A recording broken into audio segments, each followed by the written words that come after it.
I'd like to welcome the Sergeant of Arms. They're doing their job now, bringing the page list up so we can welcome our pages this week. Thank you. I'd like to thank Terry McGraw and Nina Lage, Dean Mashburn, and Bill Riley over here to the right. We have today Lily Davis Horn from Speaker Moore. If you'd stand up when I call your name so we know who you are. Scotty Goodson from Speaker Moore. McKenna Johnston from Representative Rydell. Thank you. Aaron Lee from Representative Moray. Thank you. Zara Miller, Representative Moray. And Joel Tapper, Representative Moray. She's been busy this week lining up pages. If she hadn't done anything else, she's lined up 3 pages, so it's good to know that. We have one bill before us today, House Bill 580. Representative Crawford, you're recognized to present your bill, ma'am. Thank you, Mr. Chair. Good morning, everyone. So the bill you have before you is House Bill 580. We do have a small amendment. I'm sorry, we have a PCS. Oh, yeah, we have that too. Everybody have a copy of that. You have an amendment and a PCS? Yeah. You're pushing it on your first time here. Let's try to hold it to one. It's not my first time here, so I'm just going to do all the things at one time. Just do all you want to. The PCS is properly before us at this time. Would you like to do the amendment or the amendment? We'll do the amendment. You're recognized to present the amendment.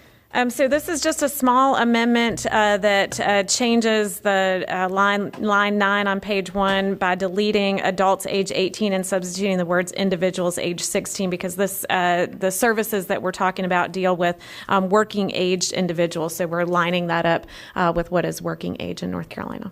All right. Any questions on the amendment for Representative Crawford? Hearing none, you move for approval? Sure. All in favor, aye.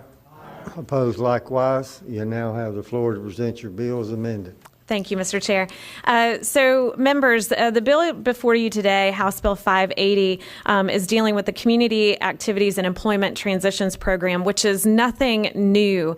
Advocates, providers, families, and people with IDD have been working on this really since 2007, and it was actually funded once upon a time with state dollars as a pilot by members of the Marketing Association for Rehabilitation Centers, MARC, and later was developed as an in lieu of service titled Long-Term Community Supports by MARC, VIA, and other stakeholders in collaboration with NC Medicaid. The challenge is that there's currently no statewide service definition for CATE, Community Activities and Employment Transitions Program, nor is there any permanent funding stream.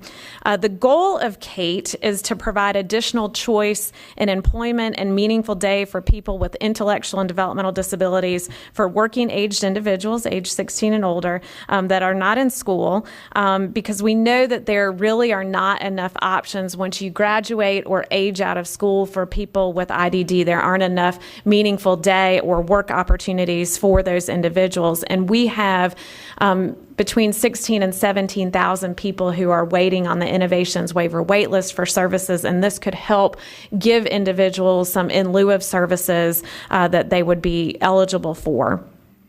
So this bill authorizes and provides funding for DHHS, $500,000 in funding for the first year to study the feasibility of adding this new Medicaid service, Community Activities and Employment Transitions. The state can review existing service options and consider additional options for offering eligible individuals services that will provide day activities and work opportunities. Those could include modifying the existing 1915 I waiver or starting a new waiver. The state also has the option of adding a statewide in lieu of service to the 1115 waiver, which is our managed care waiver. The bill also provides that the department has to report back to the legislature no later than April 1st, 2024 with a plan to move forward. It requires that the Division of Health Benefits and MHDD and SUD coordinate with stakeholders to develop the CATE program service model, and it provides funding for the second year, 24-25, to be provided to DHHS to draft the request for any necessary waiver amendments and the new service service definition, and that's the funding that is required to put that definition together. Representative Blackwell, you appear to have a question from just our telepathic ability that you and I have developed. I need to clarify at the start, are we limited on our numbers of questions today? Most people aren't, however, we can make exceptions, but you're recognized for a series of questions. Thank you. Representative Crawford, I understand that this would potentially impact the number of people we currently have on the innovation waivers list. Do you have any sort of, I don't know, speculation or thought as to what the potential number of individuals that this program might reach, and if it did, would that get them off of the waiting list? You're recognized, Representative Crawford. Thank you, Mr. Chair. So I don't have that number before me. What I can tell you is that the long-term community supports program, which is kind of the in lieu service definition that VIA has, and Alliance has some similar services. Partners in Trillium also have similar services. There are currently 450 individuals served under the VIA LCT TS definition in lieu of service. I don't have an exact number of how many people this could get off the innovations waiver list, wait list. I don't know if DHHS has a number. I know that they're in the room. You have another question? Follow up. Yes, sir. So on the 450 on VIA, are you saying you do not know, or you think that those 450, because of those services provided by VIA, would be off of the innovation waivers wait list, or we don't know because they may need other services? They may need other services. This in lieu of service would be in lieu of those other Medicaid services. So those 450, and I do think the department might want to answer this question. Mr. Chair, can we recognize the department? At this time, I'll recognize Matt Gross from DHHS. Hi there, Matt Gross, If someone else is going to speak, they'll need to give their name and organization. Sure, Matt Gross, DHHS, Representative Blackwell. So it's not that it pulls the people off the waiting list. One of the things we already offer, and this will expand, is a suite of services for people while they're on the waiting list. So the Innovations Waiver program is still something that these folks will be eligible for and hopefully be able to get onto someday, but it means that while they're waiting for that, they just don't languish. They provide some additional wraparound services. And if the chair pleases, I've got Julia Adams, who's also worked on this legislation, and go into a little more detail on those services. Ms. Adams, you're recognized for support information.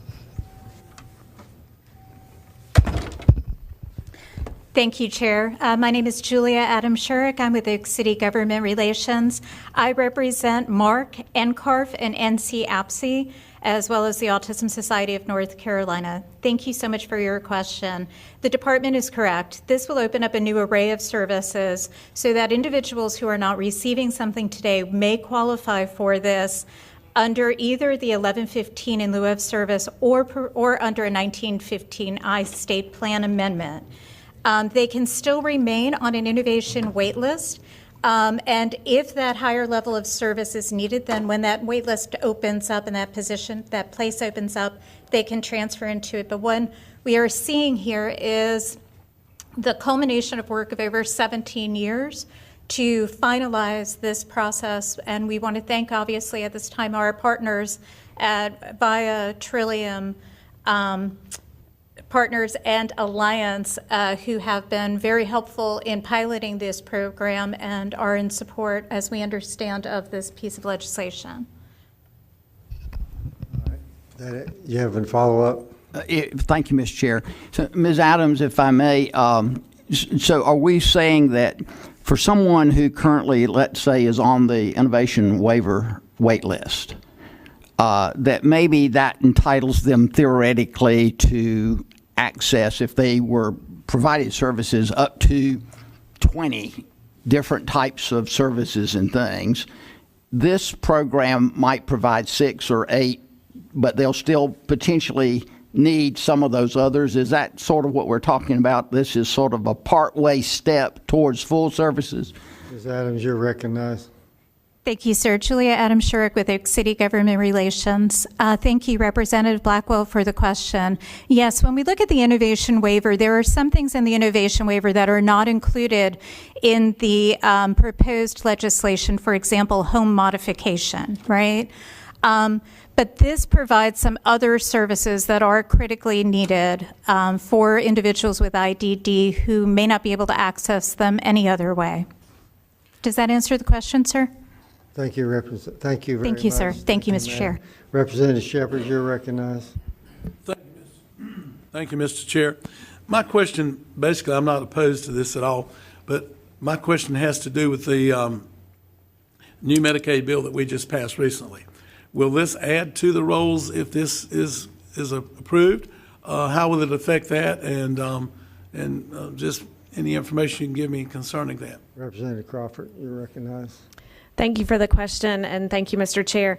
So this really is separate from the Medicaid expansion bill. These are people with intellectual and developmental disabilities who are eligible for services because of their IDD diagnosis. So a lot of them are already on the innovations waiver wait list who are, this is the wait list of the Registry of Unmet Need, which is about 16 or 17,000 individuals right now.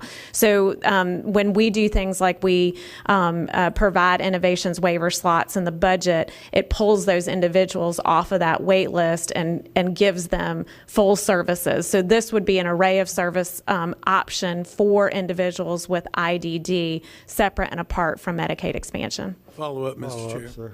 So then this is already a funded program. The CATE service definition does not exist, and there are some of the MCOs, LME MCOs via Trillium Alliance and Partners have similar services that provide long-term community supports, but there is not a community alternatives and employment transition service statewide definition, nor is there a permanent funding stream. So what this bill does is it authorizes and provides funding for DHHS to do the study to figure out how we can create a statewide service definition and fund it. Okay. Thank you, Representative Crawford. Thank you, Chairwoman Porey. Thank you, Chair. Representative Crawford, I appreciate this bill. I support this bill, but I wanted to know if you could please drill down a little bit more on these new services, what they do, the benefit of them, if you can talk through that a little bit so we can get a better idea. Representative Crawford, you're recognized. Absolutely, and I may look to the department or Julia, who's now left the podium, to provide some additional support for this from her client's perspective. But what I can tell you is that this is a meaningful day option for people with intellectual and developmental disabilities, which includes community alternatives or employment services to help individuals transition into employment that is right for them. So that is what those services do. And if we can recognize Julia to drill down a little bit from Mark's perspective, who've been doing services similar to these. Yes, ma'am, you're recognized, Ms. Adams.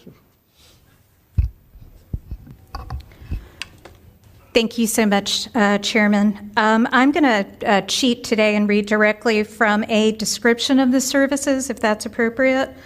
The CATE definition is a community-based Medicaid service. It will be for 16 and older with intellectual and developmental disabilities, and it provides individualized services and supports that meet the eligibility criteria that will be outlined by the service definition. So let's go ahead and just go here. It will offer a meaningful day, week activities in the least restrictive environment of their choosing, provides the individual with assistance in developing, maintaining, and promoting skills of daily living, provides active treatment, which is not the same as mental health treatment, to enable development of necessary skills, experiences to live as independently as possible in their community, provides an individual with support to develop and maintain or increase their level of functioning so that the individual can reach their highest level of capacity and skills while supporting their desired quality of life. Active treatment is defined by 42 CFR 483.44 0A as continuous program that includes aggressive constant implementation of a specialized generic training, treatment, health service, and related services. Kate is going to be a small group service. Individual one-to-one support is needed. Provides support to 16 and older with retention, improvement of socializations, social capital, daily living, and of course, employment. Thank you. Would you like me to continue? You're good. Chairman White, you're recognized, ma'am.